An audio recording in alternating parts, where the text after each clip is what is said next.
Has anyone else realized that they had already had a lifestyle really conducive to quarantine living? Most definitely. I've noticed too far off. very little difference between this and how I lived before. Less trips to the bakery in person, but still trips by to grab the cookies on to go. Yeah, don't let the dream die. Mm-hmm.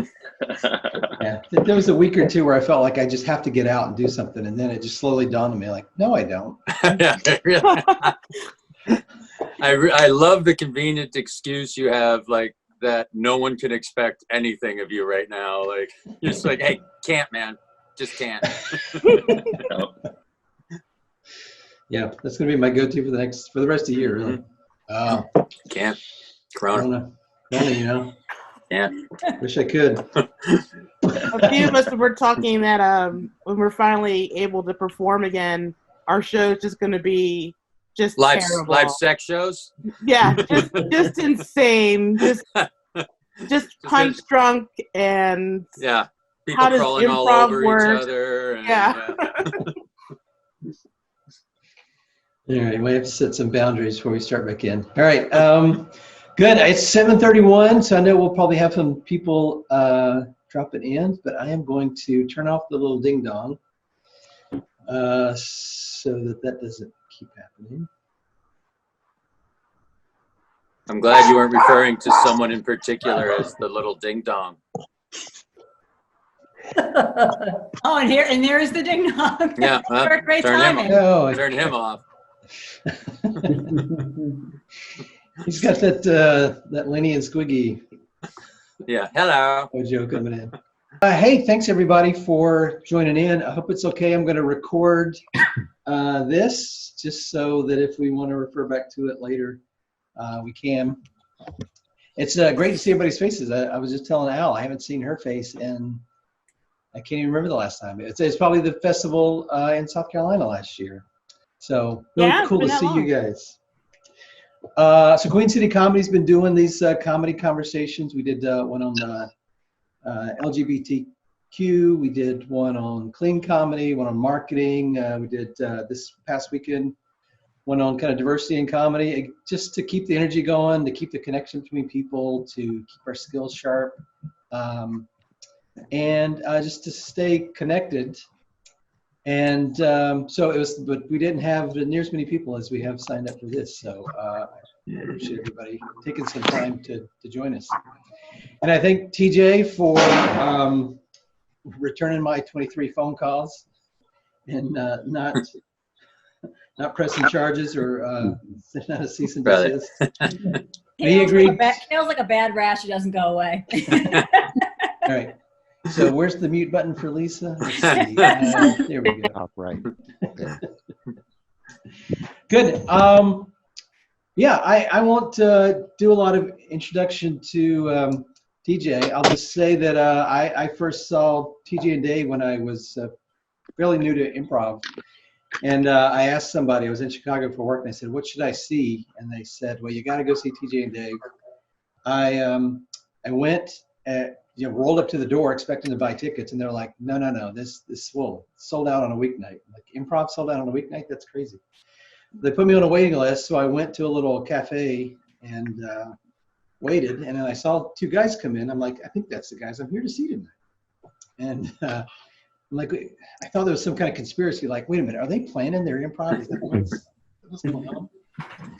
And then I learned later through the documentary that he did in 2009 and the book that was an important part of their process, that getting together and connecting before the show. So it's kind of cool that I got to see that. And I did make it in the show. I made it, was able to see then. So I'll just encourage you guys to go to tjanddave.com and you can see information about the documentary, Trust Us, This Is All Made Up, the book, Improvisation at the Speed of Life, and they got videos on Venmo. It's all there. I'll put the link in the chat. Look at this! We got a hype man. We're moving merch through this.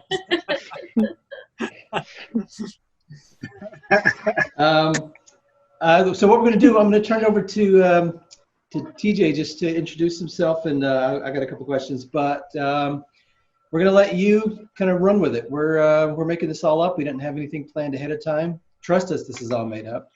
And so there's a couple things I'll share with you about Zoom. If you go down to participants, click that. You can click raise your hand. If you raise your hand, that'll let me know you've got a question. I'll come over to you as soon as we're ready for the next question and put you on screen so that you can speak. We've got a lot of people, but the background noise seems okay, so I'm going to leave it. And I may just go back and mute anybody that's being a distraction. But you can also, here's a Zoom pro tip. You can turn off mute, turn off your audio on mute, and then just hit the space bar, and that'll allow you to speak just for the amount of time you're holding down the space bar. Then when you let go, it'll mute you again, so you don't have that awkward.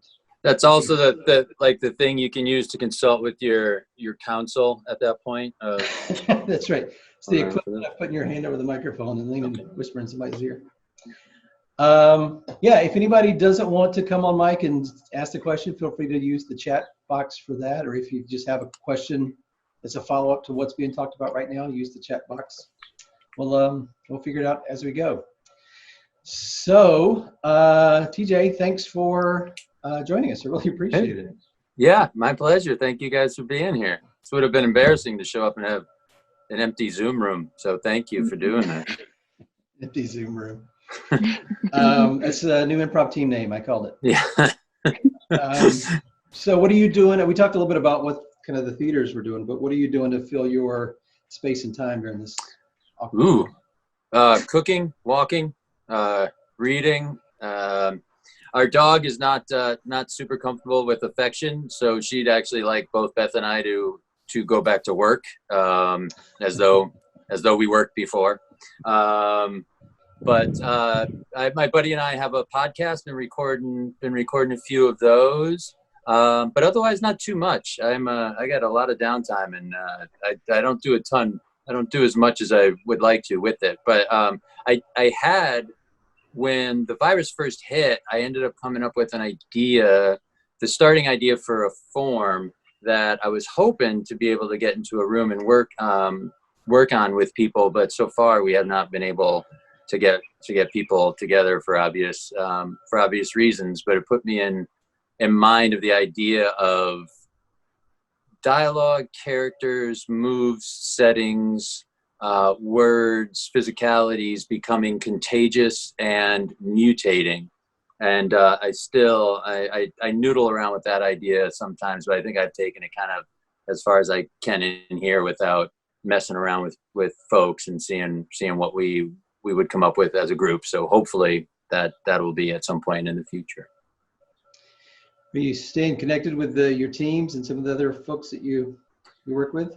Dave and I talk just socially, not too much improv conversation, but yeah, I've become familiar with Zoom. It makes me wonder what the hell, like, did the Skype people at some point just say like, what the fuck happened? Like, weren't we the thing? And then like now we're nothing anymore, because like no one seems to mention like we Skype. Now we just Zoom all the time.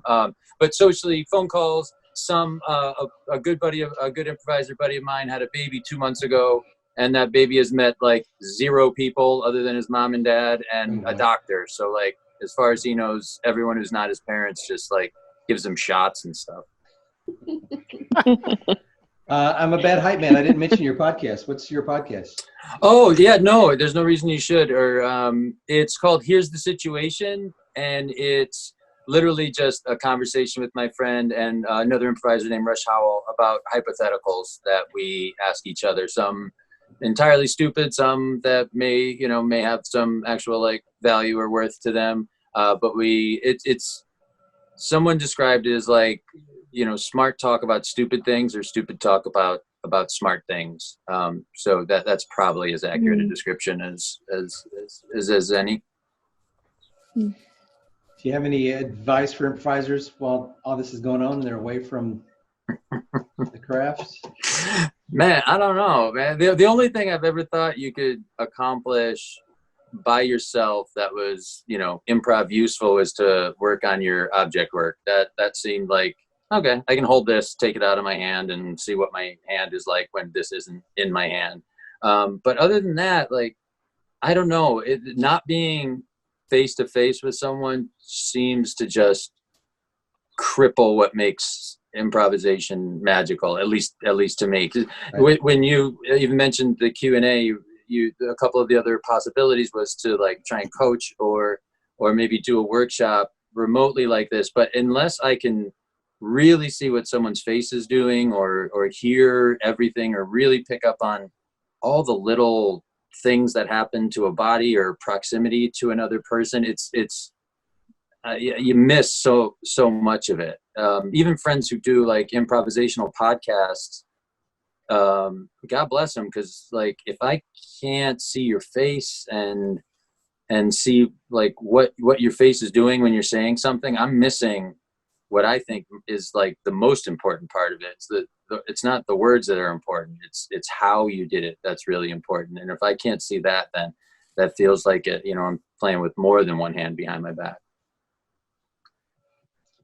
All right, I don't see any hands up. What questions do you guys have for TJ? Yeah, we got Blake Edwards. Blake, hello.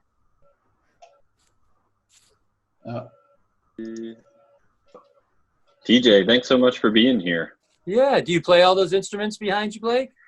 Oh yeah, at one point in time or another. I mean, I could pick them up and make some noise at least. All right. Yeah, a little bit here and there. Karaoke is my musical outlet. That's where I really shine. Remove the instrument entirely. Exactly. Fun fact, Blake is recently married. Hey, yes. Congratulations. We got married in a pandemic. Love found a way. Man, that's a nice way to keep that invite list down to next to nothing, buddy. Oh man, you are exactly right. Yeah. Take the caterer out of there. Don't worry about flowers and all that shit. That's a nice $60 wedding. Sorry, can't come. Yeah, it's been a blast and tried and true like time to know for sure that we really do enjoy being around one another because it's just us and nobody's going anywhere. Yeah. But yeah, thanks so much for being here. I really appreciate it. Of course, brother.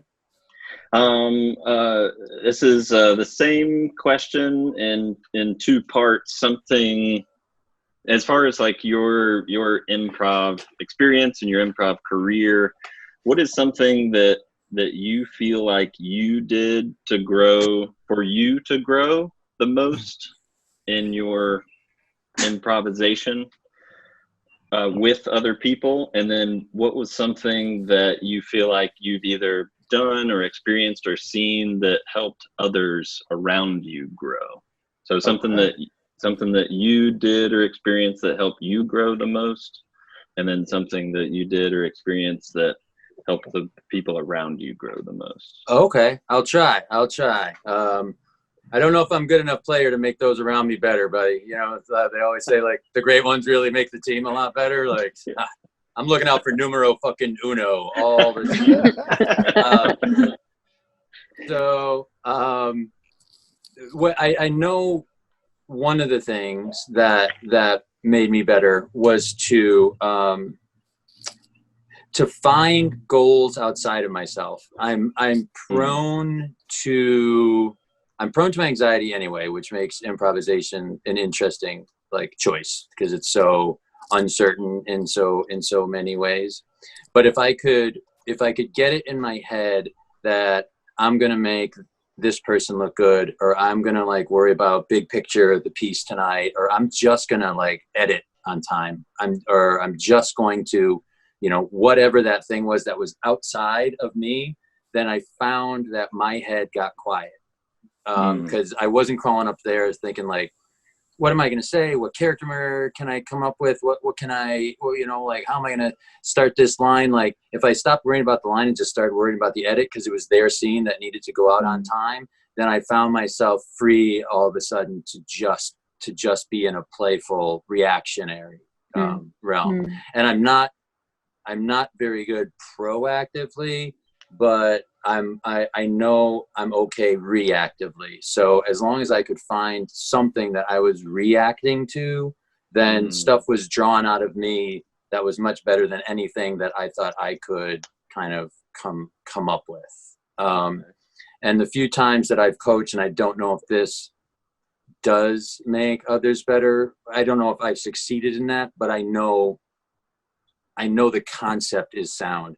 If you can get people in a group willing to take bullets for each other, there's nothing that you can't accomplish. If one of the things I would hate most in the world is to like improvise sing. I'm just shy about my voice. I'm bad at it. But if you can get a group of people who are willing to go out and sing the first verse, knowing they're no good because they just bought someone else sometime for the second verse, then that group is going to succeed because you are going to be willing to take the hit for someone else.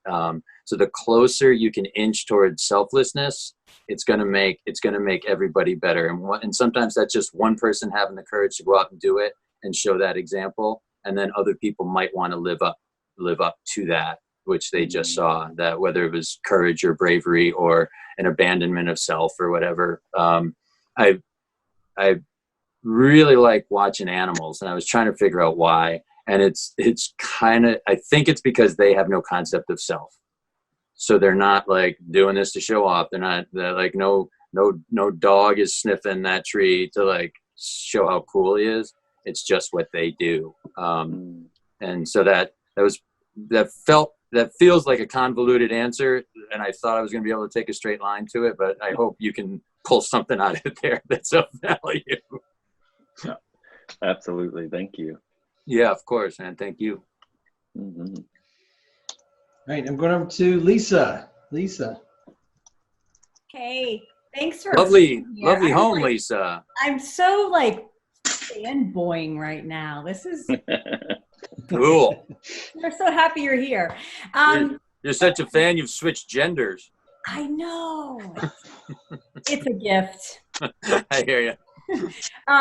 So the question I have, I think what I struggle with most on stage is, we live in a world with improv where if this is true, what else is true? Mm-hmm. I think sometimes for myself, other folks might feel this way, but for me, I kind of struggle with, you're in the scene, everything's kind of happening quickly, and how to kind of really take in the world or the environment you're in so that you can actually kind of in your head say, if this is true, what else is true, and help to give more gifts and move the scene forward. Yeah. Okay. I hear you. I think sometimes if this is true, what else is true? If you follow that too directly or get too caught up in that, it probably pulls you right into game, and it might actually pull you out of scene just a little bit. So like some things like, if it's true that this is zero gravity, then what else is true is like everything in here floats. Okay, I can do that well enough. But if it's like, if this is true that this person can't use words with the letter P, then what else is true? You're getting pulled into a game slot. If you can apply that kind of thinking to relationships, then it puts you on a steadier footing and usually like an easier thing to follow. If this is true that my scenic spouse is angry with me, what else is true is probably that I've done something to deserve that. Also, you mentioned taking in the environment around you. Often touching one thing, handling one thing, seeing one thing will lead you to all other things that are true about your environment. So if you touch a coffee cup, what else is true? You got it off of something. There's a table there. Then what else is true? That table sits on a rug, and now I see the rug. And now I see my own feet on this rug, and I'm in my slippers. So that often by that first step, it will lead you to have to piece everything. If not piece it together, I'm making that sound too active. You allow it to show itself. Mm-hmm. You know what I mean? And so I hope that answers some of what you were saying. Can you be specific? Give me a specific example that might assist me in answering of like what the thing that is true. An example of like, oh, this is true. Then what else? Do you have an example of if this is true? Yeah, I mean, and my brain automatically just kind of goes, to an environment with, so I guess it would be based on the get, like, you're in a factory where everything is in slow motion, or you're in a factory that is on Mars. So if it's on Mars, what else is true about it being on Mars? Is it, whatever. Gotcha. Then what I would say is, sometimes our first thought, we get a location like a factory on Mars, and our first thought is to the setting or is to the situation. If you can make that first thought of like, okay, what else is true is like, shit, man, I'm a long way from home and just about everybody I love. It gives you like an emotional place that you can play from, as opposed to making a sheerly situational thing that you have to play. And then you're on a steadier footing as to like, well, what else is true? Man, I wish I could call. Oh boy, like my mom's cornbread is like, I could die for that right now. And then it gives you like an emotional base of operation, as opposed to like, I just have to touch a bunch of space stuff, and that you do without like maybe an emotional touch to it or tone. Right. And now you're just playing the level of the situation, as opposed to playing like, how does that make you feel? Yeah. And once you make an emotional declaration for yourself, like your partner's there too. Like you might find all you need to by looking at your partner who is standing like this and like, God, that asshole's real confident in Mars, man. Like, that also gives you a thing like, well, if it is true that person's really confident and comfortable in this Mars factory, what else is true for me? I stick with that guy as often as possible, because that dude keeps me on an even keel. Cool. Yeah. Good stuff. Okay. I hope so. You don't have to say that. I'm okay with being wrong. Yeah. Thank you. Yeah. Now that Kale's recording this, it gives me much less deniability as far as this goes too. Like, I never said that. I'll edit it out. Okay, good. All right. I'm going to Alrinthia from South Kakalaki. All right. Hello, indeed. Hello. So my question is, how do you know when you've found your improv soulmate? And that could be as like a duo partner or as an actual team. I guess I'm getting to a point where after, performing for about 8 years now, I've kind of whittled down to a couple of indie teams where I'm like, we really kind of have that trust and that chemistry where we can do something on our own. So I don't know if that makes sense, but I think so. How'd you know that Dave was the one? I'm not sure he is, man. I'm not sure that guy is. We've always had an easy rapport with each other. It's almost in a lot of ways it's not that unlike a romantic relationship or a love relationship, that you are alike enough in the big things that you can be different in some of the small stuff and have that be a flavor as opposed to an impediment to you. And I don't know if the soulmate thing is like an individual thing, because I used to improvise a bunch with a fella named Jack McBrayer, who I think we could fall right back into that now, or this fella John Lutz, or this woman named Stephanie Weir. I think as long as this person would rather fall into a hole than sell me out. Like that I know they're not going to turn out, or they're not going to joke something out for the sake of those 80 people. They're going to look out. They're going to look out for me, and they know that I'm going to do that for them. That the one pair of eyes or two sets of eyes that you have to be true to when this is over are the ones that are going to be back in that green room with you. And that if you found a person that can walk back there and they're never going to have to apologize for you, like, hey, I know, joke that one out, but what the hell, it's improv. Like, If you know they won't do that to you, then you've got good people. You've got good people around you. And I would say, like, especially with Dave, he endlessly fascinates me. I never am sure of what he's going to say, and I know that he loves me. And those things, I hope are true in reverse as well. Like, if you find someone who's endlessly fascinating that you love and, you know, and are intrigued by, and I want to impress him still after 18 years, like, I don't want to let him down. I want to show up and impress him. So those, I know, at least are elements to our relationship on stage, both on stage and off, you know, like, I also, you know, have genuine affection for the man. Awesome. Thank you. Yeah. Do you have that person? Do you have those people around you? I have a few. I have a few improv lovers that I'm pitting against each other. So we'll see who wins. Well, you know, in this realm, polygamy is just fine. You know, you don't have to death match them. You don't have to battle royale them. You know, maybe, maybe you can exist with all of them. Al, he's indicated that maybe Dave's not the one, so right? Yeah, I'm shopping. I'm shopping too. Let's do this. All right, I'm going to the best well-lit man in Charlotte, Keith Williams. Yeah, man, this is a living portrait right now, my friend. Thank you. I appreciate that. Good to meet you, brother. You as well. I'm Keith Williams, Better with Improv. I have had your book for some time. Read it. Well, for Christ's sakes, read it then. I decided to read it tonight. And my kids were like, "What are you doing? You have 30 minutes." They're like, "I'm going to get through this." It just, brother, honestly, it's just the word "listen" written 12,000 times over and over.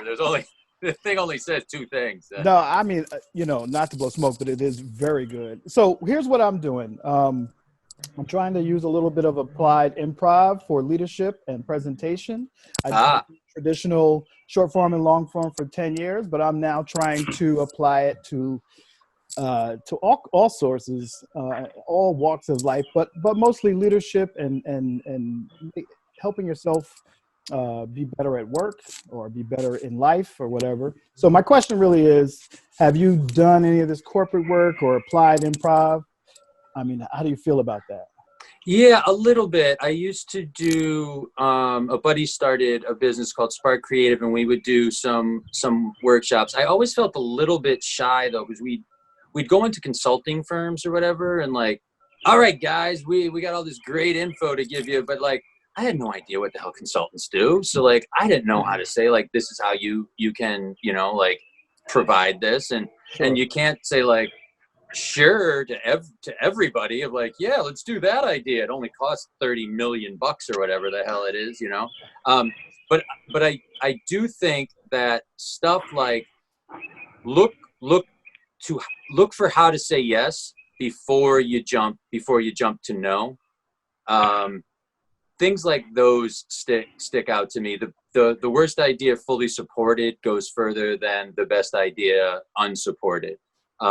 Things like looking to operate as a team. And I think that even predated improvisation with playing baseball and stuff a bunch as a kid, that I like being on teams and considering victories not for individuals, but for groups. Listening, being curious, those are directly translatable. And then small stuff that I forget, that of like, look up and smile, have that be my first thing. Meet somebody's eyes first, you know. Those kind of things I find directly relatable. But it's been so long, if ever, that I've been in the actual like business world that I'd be shy to offer. I don't know if I'd have specifics to offer that would be of use. What kind of field is it, Keith, that you're using it in? I'm using it in all fields. You know, really, I mean, what the focus is to start with veto, the very important top officer, the leaders. But really, you know, anybody who wants to learn how to cope with whatever. I mean, we did recently, Kale, who's here, he did a scene with me for my channel, and all we did was we really tried to do diversity. Okay, so we played the game of animalistic, and so one person was he was just finished his course in diversity and sensitivity training, and then Kale was whatever the get was. He was an animal, so he was a pigeon, and that was fun, and it hit right home because the sensitivity guy is trying to use his new skills, and Kale is pecking along, and it was hilarious. So those are the kind of things I want to do, and just teach teams how to actually say yes and. You talked about bad ideas. I always say yes and let's see what that brings. So if it's a $30 million waste of time, yes, great. Let's put it on the board, and let's see what that brings, and then write all the things that could happen as a result. Oh, we could go out of business. So that's one. All right. And then do it in that way and have fun with it. So that's been successful for me, is just trying to really talk about not denying and using that in work and letting people just feel heard. Right. Not being the leader with all the answers, I've also found, and this, let me see if I can express this properly, that when people think about like who they are in an improv scene, that they'll be like, oh, I was an old African American woman. I was a young Asian boy. I was an upper class 40-year-old white woman. That none of that actually explains who your character was. Right. How you express yourself, how your mind worked, like that tells me who that person is. You were the person who was jealous of others' success. You were the person who loved at your own detriment. You were the person who, whatever the body, the age, the description, the gender was, doesn't tell me what your character is. How you interact with those around you, how you interact with your scene partner, how you interact with people in the world, that tells me who you are.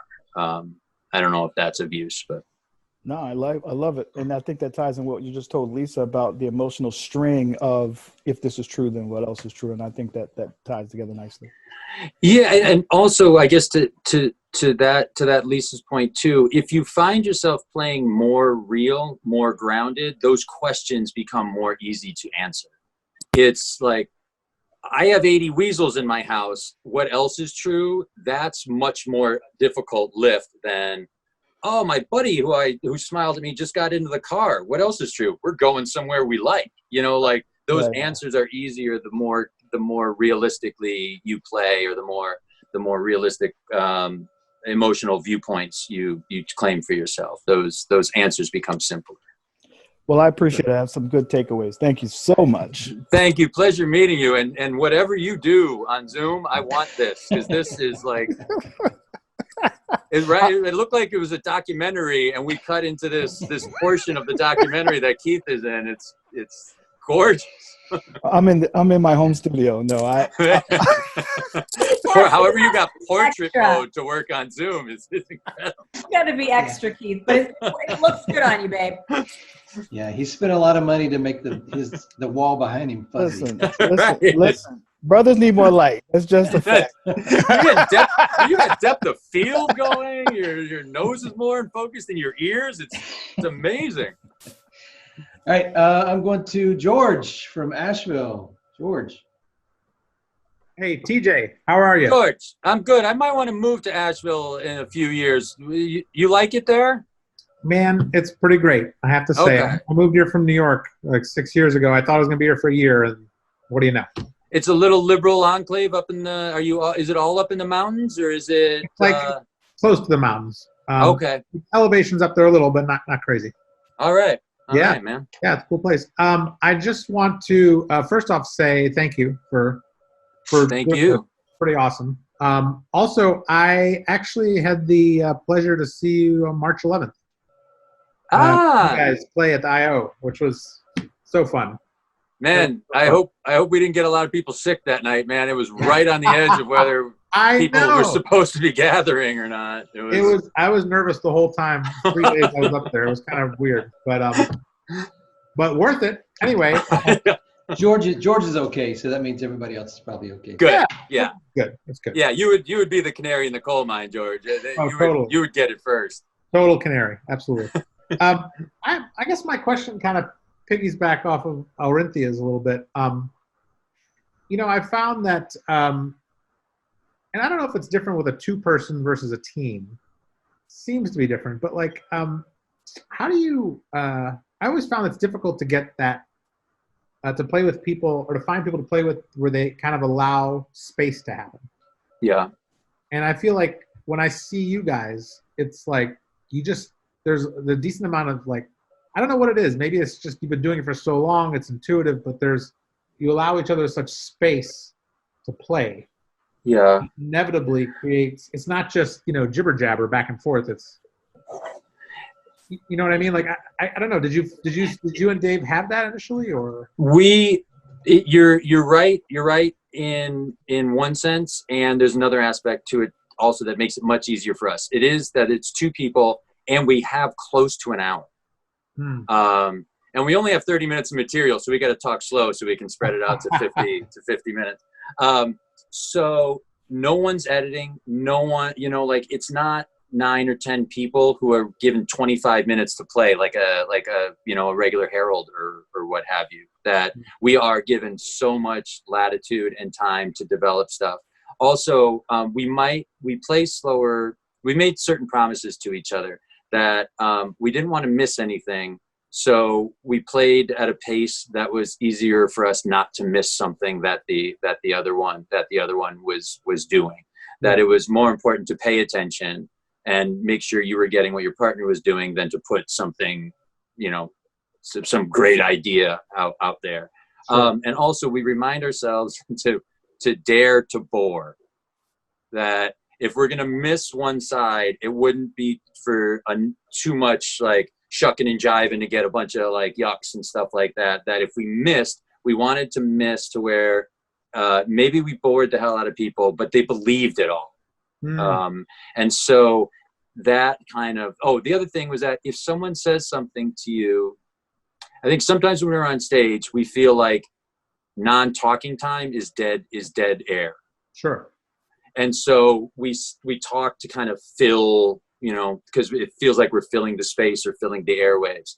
But if someone says something to you that actually requires you to think about it for a couple of seconds, 10 seconds, 15 seconds, then you can take that time. That the thought you're putting into it is as much an activity as washing improv dishes or whatever. It's not dead time. It's time well spent. And Dave, I'm lucky in this. He says a lot of stuff that I have to think about for a little bit. It's why do you want to be alive?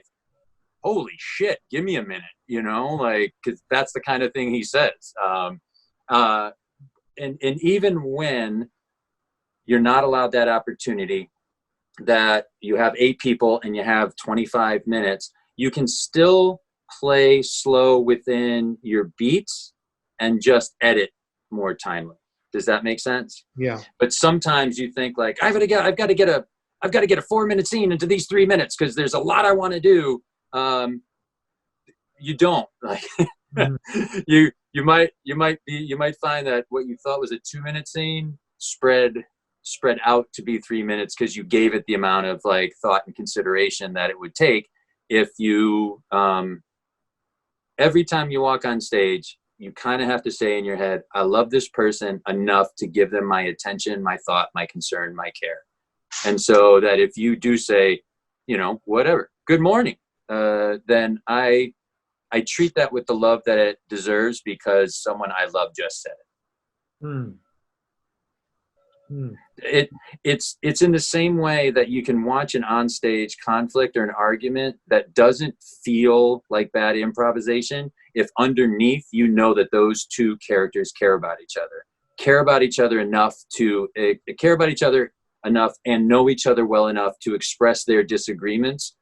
And it doesn't mean I hate you, I don't love you, I don't know you, I don't like you, as opposed to a knee-jerk disagreement where that person is just seeking conflict.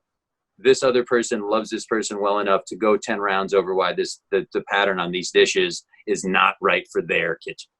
Right. Okay. I mean, have you play with teams at all anymore? Or? I haven't in a little while. Recently, the most recent time I played with a team, it's a show called Armando, where it's not like a set Herald team, but an Armando, and I played for years and years with a team called Carl and the Passions, and that was a Herald team, and that's a 25-minute slot. But we fell victim to the same stuff that a team on their first schedule does, of thinking like, you got to cram it in, you got to go fast. Sure. The only thing that needs to really happen timely is your edits. And that will take care of the pacing of your show. You can play slowly within your beat, or what feels like slowly. And this is also another big concept thing, is like, slow doesn't mean glacial. Like, I think most often what we mean when we say slow is like, you're not seeking jokes. You're not trying to make a laugh happen as quickly as possible. And so you can move quickly by still playing slow improv, sure. if that sure. makes sense. Yeah. Did you come up on the UCB on the game kind of constructs, or?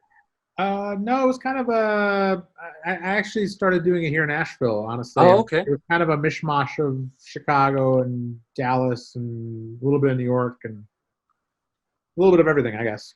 I know our old friend from here, Bob Scoopian, and his wife had moved down to Asheville. He was a Chicago cat. I know who was down there. Yeah. Cool. Thank you. I hope that made some sense, George. It did. I appreciate it. Thank you. Of course. Thank you for asking, brother.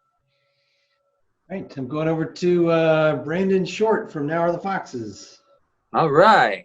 What's up, man? How are you? Good, Brandon. How are you doing? Too relaxed, Brandon. Too relaxed. Man, my video doesn't look nearly as good as his. Oh, boy. I mean, I thought Keith looked good before. Now, good Lord. You might just be fuzzy in person too, Brandon. I'm not sure. I think I might be a little fuzzy. I don't know. But I wanted to ask you. So I'm on 3 different teams that I feel are stylistically different, are definitely have different levels of experience amongst the team members. And I oftentimes, it feels like I'm uncertain as to how to approach the team goals of all of those teams, my personal goals with all those teams, and because it feels like sometimes, on what I consider one of my faster teams, I go up there and I feel like we nail it and more game oriented, and then some shows I don't feel like I nail it, and then just kind of vice versa. And, in my head, it seems like the answer is just more time, or practice. But I'm just kind of curious what your thoughts on all of that are. Well, first of all, I'm happy you're on a few different teams and that they are different. When I was a younger person, I got the chance to play a lot of different styles, a lot of different people, a lot of different places, bars with people. We were interrupting their dinner, and 300-seat theaters and nobody and whatever. And I think, and I still do think this, I might just lack the courage to pursue it still, is that we're supposed to be good at it all.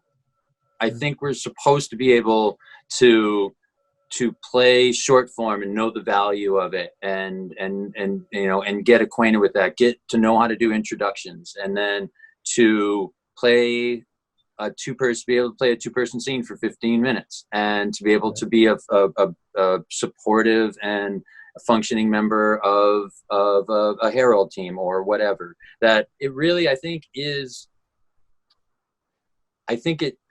is our job to be able to be counted on to do whatever needs to be done. And if only for the fact that we can be more in service to whatever the piece is, if they know, oh, Brandon can do this. I think it's also useful for us to be able to say to ourselves, like, I can do that, whatever that is. We need someone to intro this. We need someone to, to bring the big idea to the opening. We need someone to whatever, fill in the blank. If you think in the back of your head, I can do this, or I'll die trying, then that puts you in a much better spot than like, oh, this feels like it's going to be a song. And I speak for myself here.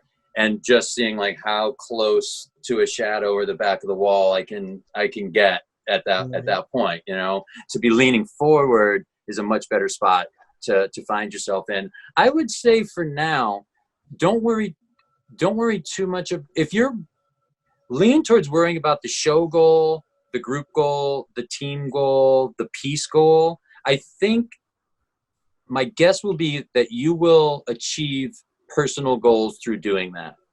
That it's tough to set a personal goal for the night and go out to try and accomplish that. It feels like the right way to go to put that goal outside of you on the piece, on the team, on the night, on the moment, and that you'll accidentally achieve a lot of what you would want of yourself as an improviser by doing those things. I think of in terms sometimes too often in terms of baseball, but if you go up to the plate thinking, I just want to move that runner over, that's when a lot of guys leave the yard. You know, that leads to a lot of home runs just by trying to get that guy over, you know, like, and if you can think of it, them, you, them, then you accidentally will get a lot of what you want from things, I think. That makes a lot of sense. Thanks, man. Yeah. Thank you, brother. Good. Judy. Hi. Yes, and thanks for being here with us. Judy, your name says Judy and Scott Campbell, so thank you in advance for your question on behalf of both of you. He's out in the other room, but I just was interested in a little bit more about the sort of the speeding up, you know, to get to where we're going. And I just, my question is, how, I'm a person who usually takes a second or two to process what I'm listening to. And so I'm getting better at not being in my head. I find that if I just go knee jerk, that ends up being the best stance. Mm-hmm. But at the same time, I do end up missing things. And I feel that it would have been better if it was a little bit slower.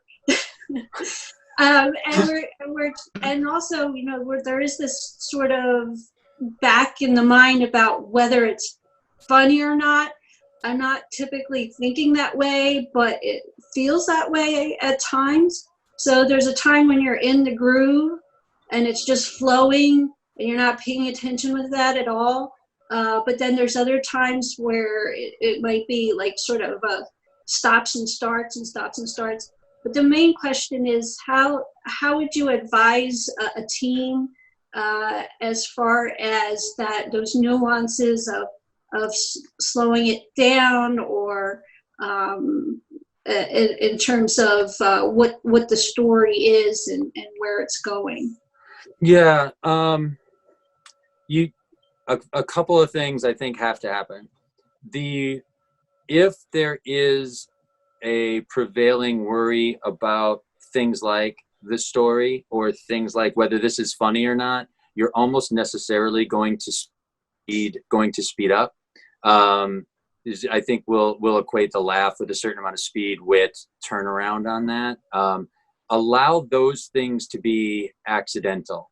The people will laugh at people being honest and real. And so you'll get laughs on something improvisationally that you would never get on paper. For maybe I can come up with an example of one character saying the other, like, do you ever worry like that life is going to end and you won't have achieved what you wanted to, and that like you're just a disappointment to everyone, and you know, and you can't sleep at night? And the other person saying like, no. Now that's not going to get a laugh on paper, but if that moment's played out honestly and that person honestly answered that way, that will get a laugh from from an audience as opposed to us trying to come up with clever situations.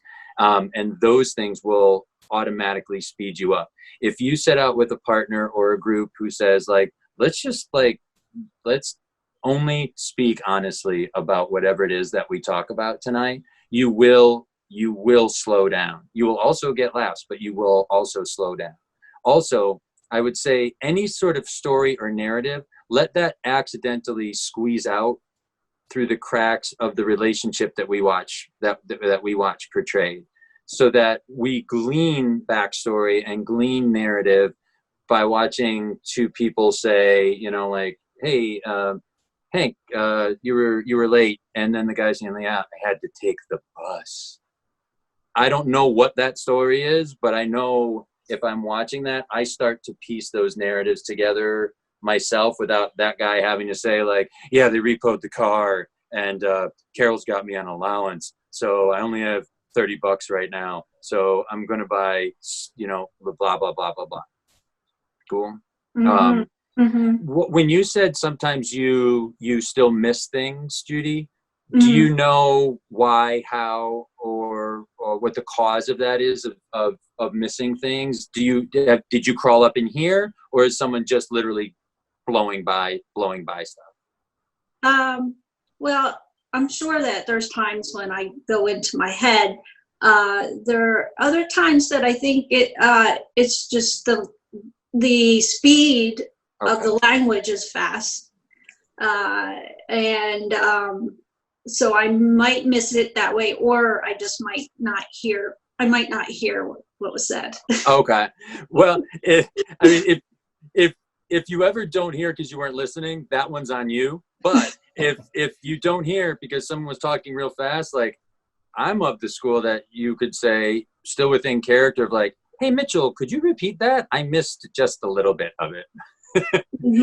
So that you're not being asked to proceed without information that everyone else might have, right? Like I would lean towards finding the most honest way to go about it that still allows you to remain in scene and not feel like it was a call out to your partner, if that helps. Cool. Yes. But if you're crawling up in here, nothing good's going to happen. So get out of there, especially if you're finding any kind of scoreboard to put numbers on of like, well, that wasn't very funny. And then once you didn't get funny there, you try and get funny twice on the next one to make up for that one. If you start like that chalkboard in your head, you're going to be screwed forever. Yeah. Okay. That's real good advice. Okay. Thank you. Thank you on behalf to both the Campbells, even though he's been banished from the. I'll let him know. Thanks. Okay. All right. I'm going over to Tara. Tara, how are you? I'm good. How are you? Hi, Tara. Hi. So I think, can you hear me right? Because I think my video's just lagging, but can you hear me? You look weird, but you sound fine. Oh. So you mentioned anxiety earlier, and I kind of wanted to like delve deeper into that, especially that I have like a shit ton of a bunch of anxiety, and I like tend to overthink a lot, and I was just kind of wondering how, this is going to sound like just a very generic question, but how exactly, are there things that you do to like kind of calm the mind, or like, because I feel like you can tell now, because I like in characters, it's like even been pointed out by my coach that I will just like run on like with these like sentences, and then like sometimes like overstep and like giving someone like, what is it? It's not over gifting, but it's like the bad over gifting, when you're like donating something to someone and you're like, that's an asshole move. So I guess, how do you, because like it's easy to have these like phrases like on paper, but then to like actually embody it on stage and in the moment, is there something that you do that would be helpful towards that? There are a couple of things that work to varying degrees. Got it. A couple of the practical ones that are really just like sheer body stuff. Sometimes when I get to the theater and there's too much hubbub and there's a lot of people coming and going, and literally just a lot of noise and a lot of mush happening, I go for a little walk, and I go by myself, and I'll either listen to a song, or I'll just go someplace quiet and breathe into my belly a few times, and just allow there to be the outside quiet that I want inside my head. And I'll stretch right before a show, because I find, I don't know if this happens with you, but if my mind is tight, it's sure enough like in my shoulders, in my neck, in my hamstrings. And so I stretch as close to taking the stage as I possibly can. Here's one thing you can do, is just promise yourself the first time you talk, it's going to be a confident person and just one sentence. That you can do. And Dave is a big proponent of the more words you use, the more power you take away from each of them. That if you imagine the statement, I love you, as opposed to, I love you so much it makes me hurt, and every time I think about you, I just want to be around you. It's already, each of those words means less than they would if it was just that singular statement. And like the hard part about playing even a character who's anxious is it opens the door for the audience to believe the actor is anxious, and you don't want them to think that you're afraid. It's okay if the character is, but people, we all recoil from fear. And so if we see that in a player, we don't want to get on board with that player, because now we're made to feel afraid for getting on their side, because we don't think they can pull it. They're going to be able to stick through with this. And then the last thing was the thing I mentioned previous is give myself a small goal outside of me. And I go to editing because that's something that, like, I'm not in that scene. I'm not planning on being in the next scene, but I will just serve someone else here. And that allows me to get some peace. Because that anxiety, I think, comes personally from a problem with perfectionism, lack of, internal lack of confidence, of disappointing people. So if I give myself a small achievable goal that's outside of me, then I find that my head quiets down a little bit, because it's not about me anymore. It's not how I'm going to disappoint people, or how I'm going to fail, or how I'm going to screw this up or look foolish. It's about them, and them I will go to the ends of the earth for. Me, I'll disappoint every time, but them I'll like I said before, I'll do it or I'll die trying for them. Yeah. Thank you so much. Yeah, of course. Fantastic. Go to Jamie. Hi. Hi, Jamie. This is so exciting. For me too. I'm really excited. I saw you in 2016 in New York at the Barrow Street Theater, whatever, front row. It's, whatever. That was a good joint. That was a good place. Were we up on the stage or down on the floor? No, I was like right in front, right in front. It was awesome. And I saw you in Chicago too. You were eating pizza. I loved the object work. It was really great. Okay, but I'll get to my question now. I digress. Fire away. How do you, because I do improv and acting, and I'm just wondering, like, if there's because I know you've done film and TV. Do you approach improv and acting differently, or is it kind of the same for you? And I just want to know what it looks like for you. I do approach them differently in that I try to avoid actual acting as much as I possibly can. I get horribly anxious once all the words are determined for me. I know, like, I talk to other people or talk to actors who are like, I don't know how you can improvise. I'm like, I don't know how the fuck you can do a play where all of your words are predetermined, like, and you can now do them wrong, or you can forget them, like that. If anything, having done some small degree of acting makes me appreciate improvisation more, in that, like, I really can't screw this up too bad. Like, that guy's not waiting for his cue. So, like, so I can't miss giving him one because he don't got one, you know, like, the only aspect I did Second City for a while, so it was the same sketch over and over.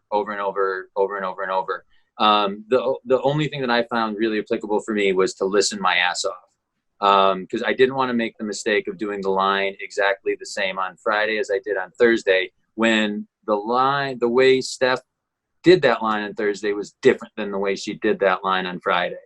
It drew something else out of me, and so, like, man, I don't know why I said that line angrily tonight. I was like, oh, because she came at me with that line tonight, and she didn't do that the night before.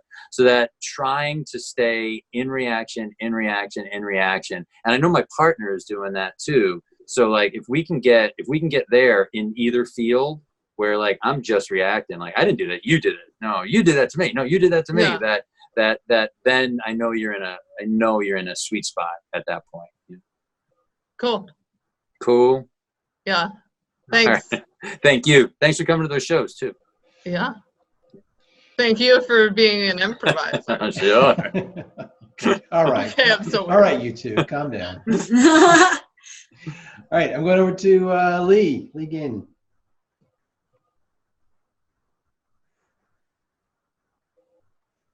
Oh, are you there, Lee? I can't hear you, Lee. Oh, try again, Lee. I'm getting nothing. How's Anyone that? Else? Oh, yes. Okay. Thank you so much for being here. My entire improv team, Third Place Brenda, is on the call, and we're texting, and we're loving this, and we're learning so much. Hello to all the Third Place Brendas. I do have a question about preparing for the show. What's your favorite warm-up? What do you think really bonds your team before a show? You know, like, we would do different, like, you know, zip zap zops and those kind of things, and I thought that was fine to get, like, an energy and you know, some degree of connectivity going in the room. But whenever we just actually talk, like, about anything, what happened today, like, you know, people taking you through their day, as mundane as it was, that made me feel a little bit more actually connected to them. Because we would do this thing where, like, name 5, you know, brands of soda that don't exist. But it put me in a weird head spot of, like, oh, am I supposed to be, like, fast and like inventing things? Because that put my head in a weird place, as opposed to, Lee, tell me what you did in the half hour that you came here to the theater. Like, oh, I drove by this, I drove by that. That made me feel more connected and in a place of honest reaction than be fast and invent this shit, and then taking that out on stage where I was being too fast and inventing shit, as opposed to, like, I'm just gonna listen to this person tell me something, and whatever they say, I'm gonna react honestly to that. So having enough time together in a spot where we could just be with each other and listen to each other, as mundane as it was, made me feel more connected than anything else. And then if we did a quick 1, 2, 3, 4, 5, or a quick whatever zip zap zop just to get the energy up to take the stage properly, then that was fine. But anything that made me feel actually connected, as opposed to just saying things fast and jumping around. I've got a follow-up question to that. Yes, ma'am. Sometimes before the show, we'll assign emotions to one another. Like, I'd really like to see you be hesitant. Mm-hmm. Really like to see you be noble. Yep. What do you think of that? I think it's okay, but I wouldn't, like, I'm big on player autonomy. And so I go against some of the things where we say, like, give each other gifts and stuff like that.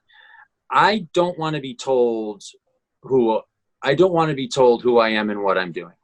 I'd like to determine that for myself based on something you do for yourself. So I think it's fine in that it gets an emotional ball rolling, or that it might put you in a place where you can start to move from emotion. But I'd like you to be able to choose that for yourself.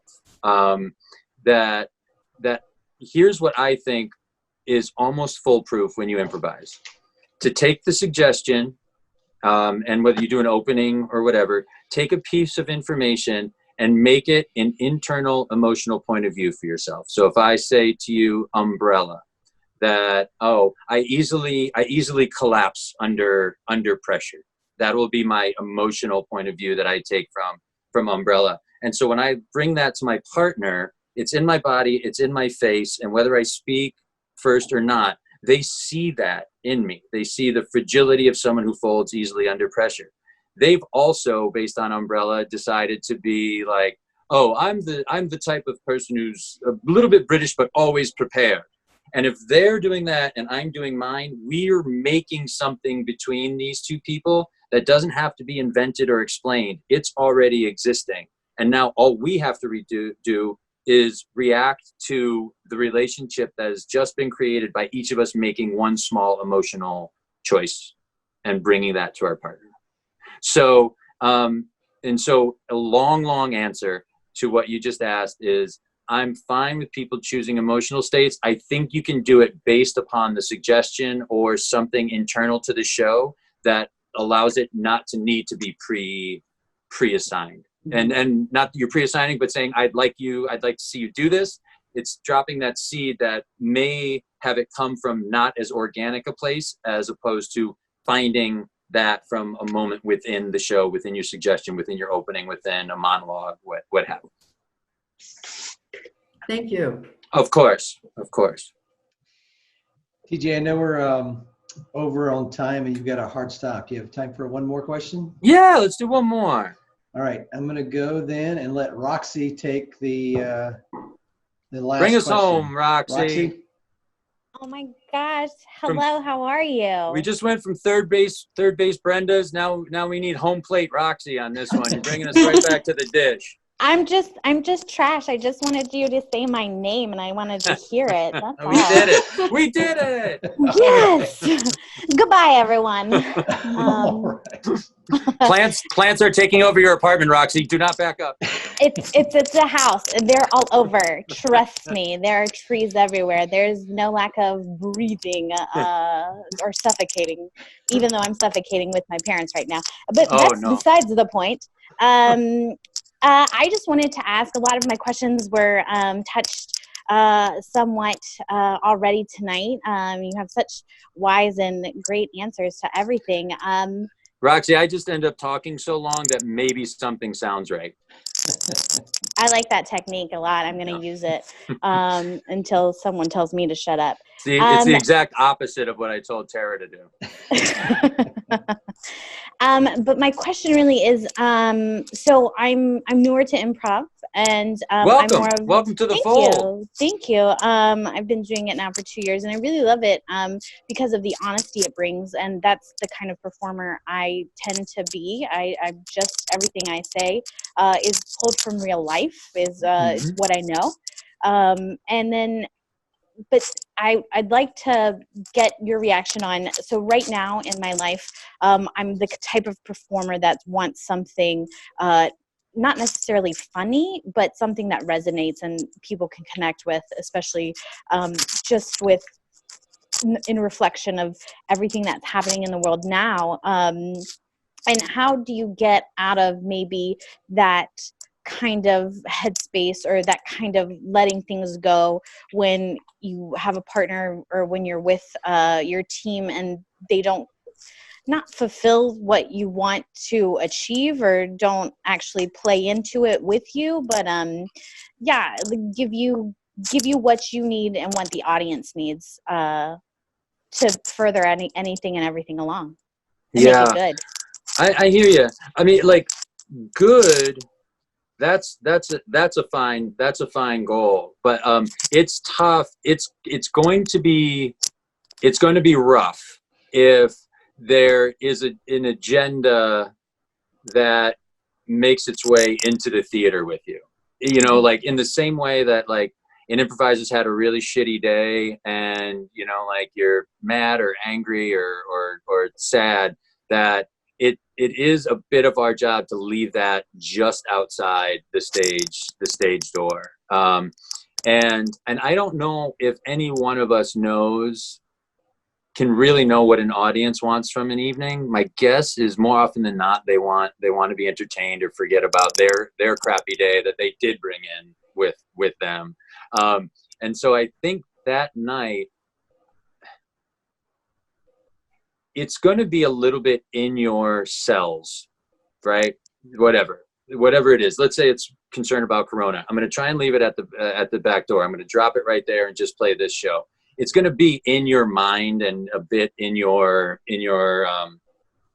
person that evening anyway. And it's probably better if it leaks out that way naturally through the show than being like, I want to talk about the fact that this government is not serving our meat product workers well enough tonight. Like you're going to be up against it because your scene partner is going to be like, all right, we got to launch this rocket, You're like, but what about the pork producers? So I think on a given night, you have to play that show, that moment. And if it leaks out, it'll find the right time and right moment to do it. Also, to where I was of the school that play anywhere, anytime with anyone. Dave, I know Pasquazi would say, find people who play like you want to play and play with them. So it could also be a matter if you're finding consistently these folks just want to do yucks, and I want to do something that's more important or has greater resonance to our society, to this town, to this theater. Then be on the lookout for those people and ask them if they want to do stuff with you. Cool. Thank you so very much. Yeah, you bet. Yes, that's awesome. See, that time I took both sides of the argument, so I can't be off on this. TJ, I really appreciate you taking some time to be with us, and I appreciate all you guys for taking some time and being here as well. I miss all of you, and I hope to get to play with you again soon. TJ, anything that you would want to leave us with? Anything about the future of improv, or? Oh God, it's over. It's over. It's done. These are the last days. These are the last days. No, the only thing that seems to have been like going through my head is like, as far as people being in lockdown and stuff, is that the improv has always had a hard time translating to television, to film, that the shows or films or other forms that have gotten away with it are few and far between, because the magic is people being in the room together, that we're all in that moment, that half second together. And so if anything, this has proven that we ain't wrong about that it's a collection of people in a room, living in the moment, live together with each other. And I look forward to all of us being able to go back at that. And I want to thank everyone who came tonight. This was really nice to go through the gallery and see so many faces, and I appreciate it. And I'm heartened by the fact that improv is alive and well in the great state of North Carolina, and a little bit in South Carolina.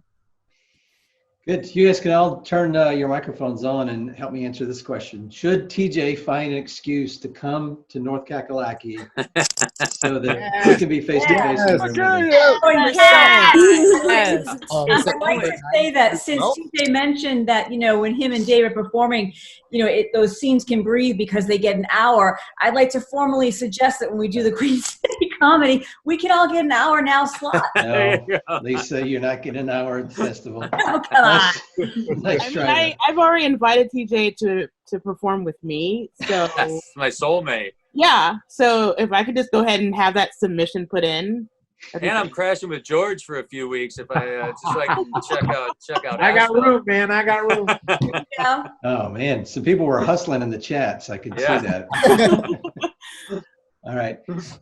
Thank you so much, TJ. Thanks everybody. Check out. Thanks a ton. TJandDave.com and Queen City. The submissions are open now for the Queen City Comedy Experience, September 9th through the 12th. We hope to see all of you guys there. We're planning on being 100% Third place, Brenda. Whoop whoop.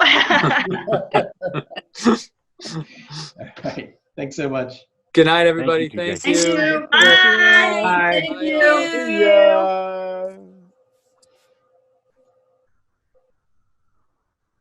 Good job, Kale. Thank How you, do I get man. out of here?